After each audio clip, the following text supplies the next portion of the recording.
Welcome to the BSG Master YouTube channel where we discuss the business strategy game. In this video, I'm going to discuss the second video by the YouTuber MegaMilez. His videos have a very large number of hits. Even though they are older videos, I think it's important to discuss his videos as far as what he's doing wrong and why you can't use them for the current version of the game. I will be discussing his newer updated videos.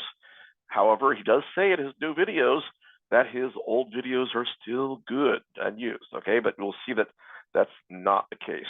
So I've already reviewed his first of two videos, and we will see that his second in this series actually has more hits because he uses more of a tutorial approach, and he's 2 years later on in the game. So in the first video, part 1 of 3, he is in year 16 of the game, so he's more than halfway through. And in part 2, he's actually in year 18 of the game, which is 2 years after. And so we can kind of see, has he made any progress? I already mentioned a number of problems he had in his game, and we'll see if he's actually corrected any of that. So I'd also like to mention that this review is done under the fair use exemptions under the Copyright Act of the United States for non-profit, non-commercial, and educational use.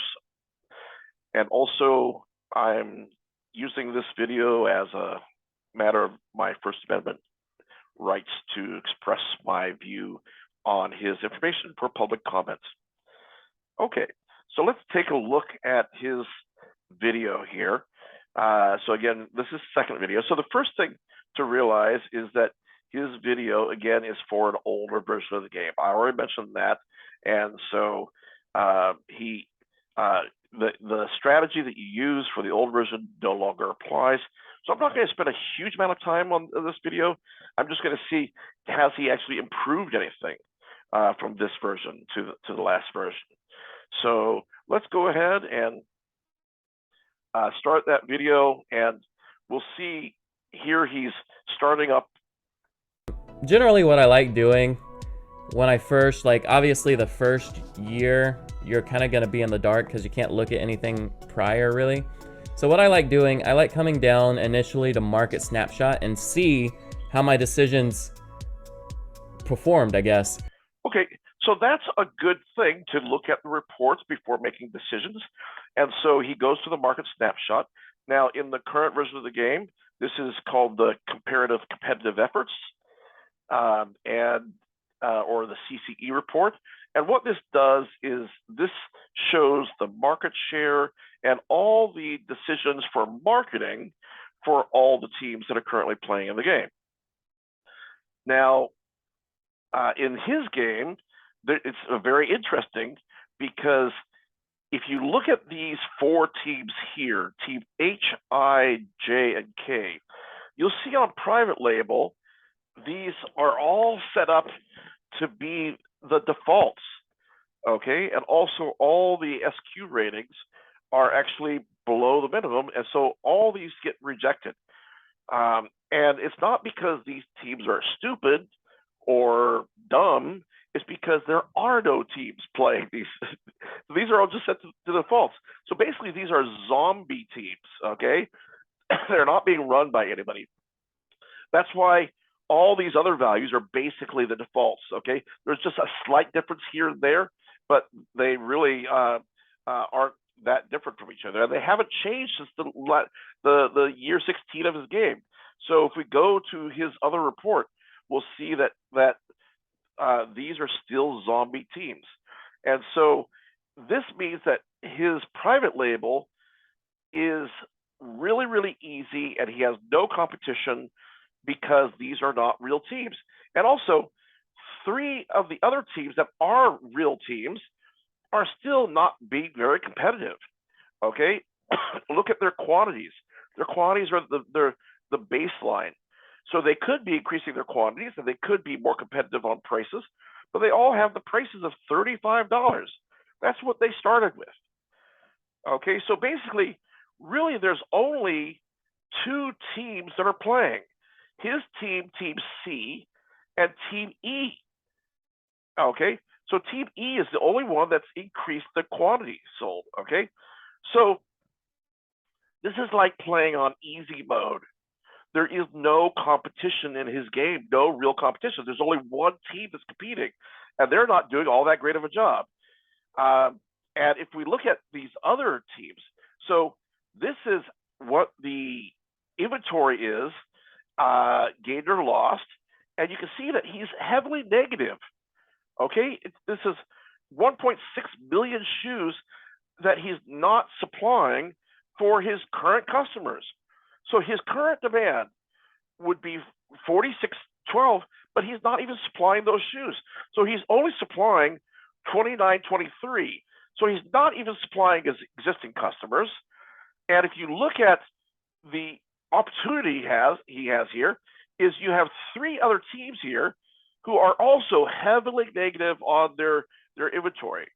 That means that their customers are walking away without shoes. So they're spending a lot of money on advertising and other things to attract those customers to sell these shoes. But the customers are going to the stores and finding the shoes aren't there. The stores are empty. So when you look at the pairs sold, it's far below what the retail demand is. Well, if you're Team C, so not only are you not meeting your own demand, you're also missing out on the opportunity. You could sell all these shoes to the customers of the other teams. So if you add these up, this is over 4 million shoes in addition to his 1.6 million that he's not supplying for his own customers. So he could literally have double his retailer demand, more than double his retailer demand, by supplying all these other shoes. So even though he's making money and he's doing well, it's not because he's making good decisions. Okay. Also, this problem is worse than his previous version of the game. So this report showed this problem 2 years in the past, but he didn't fix it. He could have fixed it by just expanding his capacity to handle at least his own customers, but also he could have expanded his capacity to handle all this other customers, and he'd be making even more money. Okay, so I'm going to go ahead and show you that other report from his previous version of the game. So here is his other report.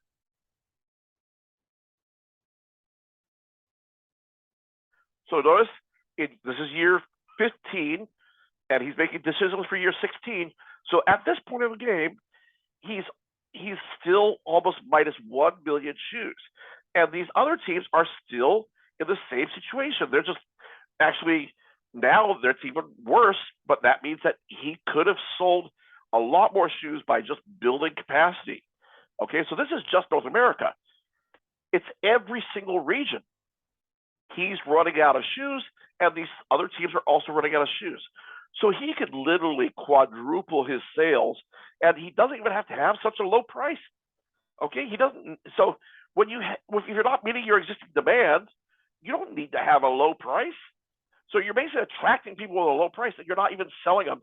So he could sell at a much higher price and still sell these shoes to these other customers.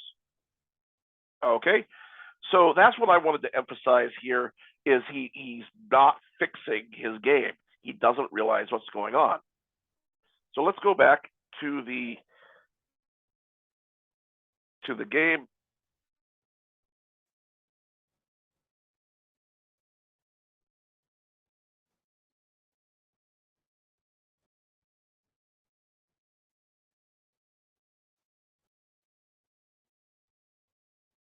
So there's a couple things here.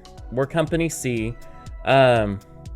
We can look at our market share in comparison to everybody else. I have a 25% market share in North America, 26%, well, that's internet segment, 26% in wholesale, and like the next person is at 15%. Private label, which is key to being really successful, which I'm dominating in. 40%, which this guy, I guess, is kind of close. So the thing here is, what you want to look at, you want to look at gained or lost, okay? This doesn't really have it because it's the same thing as wholesale.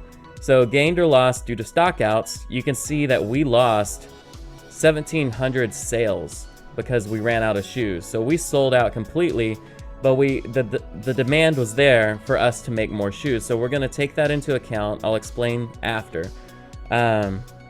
So we came down here to private label, and you look at the same thing. So again, he's right. They lost 1,700, but the thing is, this is 2 years, 3 years later. It was year 15 that the last report was. So he's not doing what he's saying.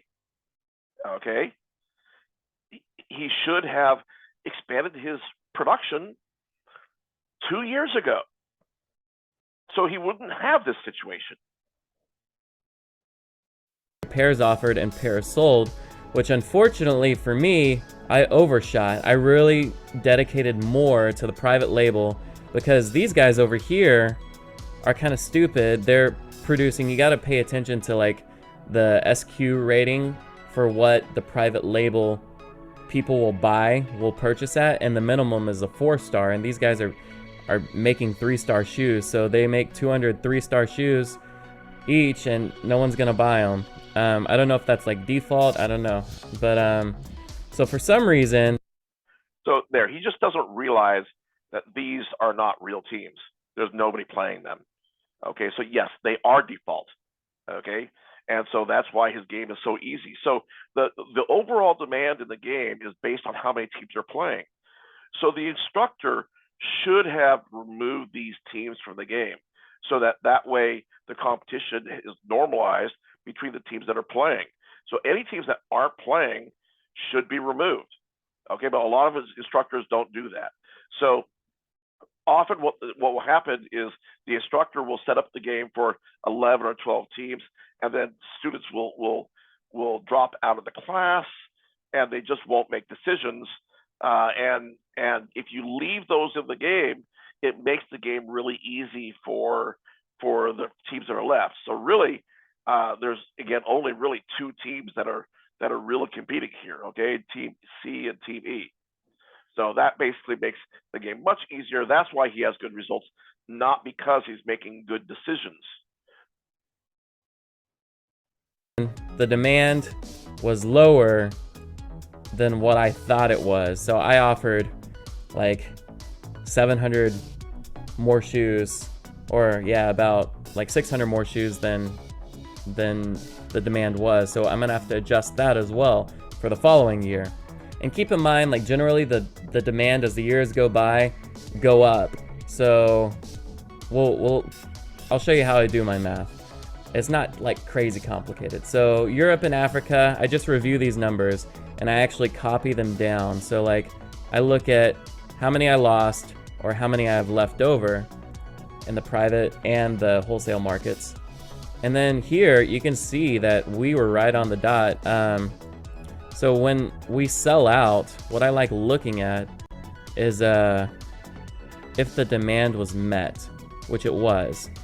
So we can't exactly produce more here. We might get away with a little bit more for the following year since there's growth.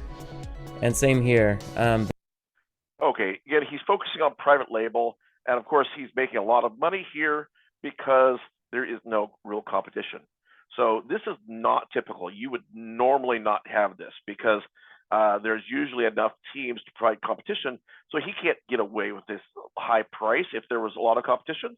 So there isn't. So basically he's just slightly undercutting this other team, but they're both going for high prices. That's because, again, these are the only teams that are really playing the game. These other teams are still at $35, okay? So they're not really adjusting their quantity or their prices at all based on the situation. So there's no competition. That makes it very easy to take advantage of that situation, which he's doing here, but he's not taking advantage of it here. So he just showed all 4 regions in the market snapshot, and Every single one, he's run out of stock in a huge way, and these other teams are running out of stock. And so he really could have taken advantage of this in a much better way and made even more money. Now, it wasn't necessary for him in this game. He still won by a large margin, but that's why his advice and his game is not reflective of a real game. So really, it's not worth discussing this game much more than this. I'll go ahead and proceed to discuss his updated videos, but we can basically see that just because a video has a lot of hits, okay, doesn't mean that it's good expert advice that you should follow. And this is really hard for students to pick up unless they've played before and they can see these factors in the game that show that basically it's not a realistic game. So thanks for sticking with me on this video, and I hope you can enjoy some of my other videos. I have 2 other videos that are discussing the player's guide and how important that is. Notice that also something he never even discusses in his videos are some of the most important factors, like what the tariffs are and why you build in certain regions to avoid tariffs. He doesn't even mention that in any of his videos. And that's one of the most important things you do. I also have another video out there that is discussing about all the things you need to do to set up before you start making decisions. Okay, thanks so much for watching. I hope you enjoyed it. Thank you.